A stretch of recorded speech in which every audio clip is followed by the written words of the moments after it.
Hi friends அனைவருக்கும் வணக்கம். சிறுகடிக்க ஆசையில அடுத்ததா என்ன ஆகப் போகுது அப்படின்றத பார்க்கலாம். சேனல சப்ஸ்கிரைப் பண்ணிக்கோங்க. பெல் ஐக்கான மறக்காம கிளிக் பண்ணிக்கோங்க. ஸோ லாஸ்ட் எபிசோட்ல விஜயா வந்து அந்த பணத்த காணோம் அப்படின்னு சொன்னதுமே, மீனா மேல பழிய போடுறாங்க. பழி போட்டது மட்டும் இல்லாம, இவ தான் பண்ணியிருக்கா. இதுக்கு பொறுப்பேத்துக்கிட்டு இந்த பணத்த குடுக்கணும் அப்படின்ற மாரி ஒரு பெரிய ட்ராமா போட்டாங்க. ஆனா முத்து நான் இது என்னன்றத நான் கண்டுபிடிக்கிறேன்னு சொல்லிட்டு, இப்போ பார்வதி வீட்டுக்கு போனாரு. பார்வதி வீட்டுக்கு போயிட்டு உண்மைய கண்டுபிடிச்சிட்டாரு. ஸோ பணத்த யாரு திருடுனது அப்படின்றது தெரியல. பட் இந்த பணம் ஏது, எப்படி வந்துச்சு, யாரோட பணம் அப்படின்றத கண்டுபிடிச்சிட்டாரு.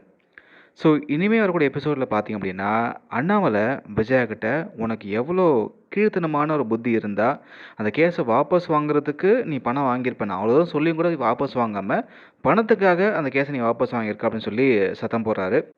இத கேட்ட விஜயாவால எதுவும் பேச முடியல. அமைதியா இருக்காங்க. ஏன்னா வசமா சிக்கியிருக்காங்க அப்படின்றதால. அண்ணாமலை வந்து நீ என்ன செய்வியோ, ஏது பண்ணுவியோ எனக்கு தெரியாது. உன்னால தான் மீனாக்கும் முத்துக்கும் இப்போ 5,00,000 கடன்காரன் இருக்காங்க. நீ தான் அந்த 5,00,000 பணத்த வந்து குடுக்கணும் அப்படின்னு சொல்ல, ஃபர்ஸ்ட்டு வந்து நான் ஏன் குடுக்கணும் அப்படின்லாம் பேசினாலும், ஆனா கடைசியா பார்த்தீங்கன்னா ஒத்துக்கிறாங்க. ஏன்னா மான பிரச்சனையாச்சே ஒத்துக்கிறாங்க. அதுக்கப்புறமா மனோஜ்கிட்ட, "டேய் மனோஜு, என்னாலலாம் அந்த பூ கட்டுறவர்கிட்ட கடன்காரியா இருக்க முடியாது. அதனால இப்பவே மலேசியாவ இருக்கிற உங்க மாமாவுக்கு ஃபோன் போட்டு பணத்த ரெடி பண்ண சொல்லு. ரோகிணிக்கு மலேசியாவுக்கு இப்பவே ஒரு டிக்கெட்ட போடு" அப்படின்னு சொல்றாங்க. இத கேட்ட ரோகிணி செம்மையா ஷாக் ஆகுறாங்க. இப்போ ரோகிணி மாட்டுவாங்களா? இல்ல வழக்கம் போல தப்பிக்க போறாங்களா? இல்ல இந்த கதைய அப்படியே மாத்த போறாங்களா? அப்படின்றத வெயிட் பண்ணி பார்க்கலாம்.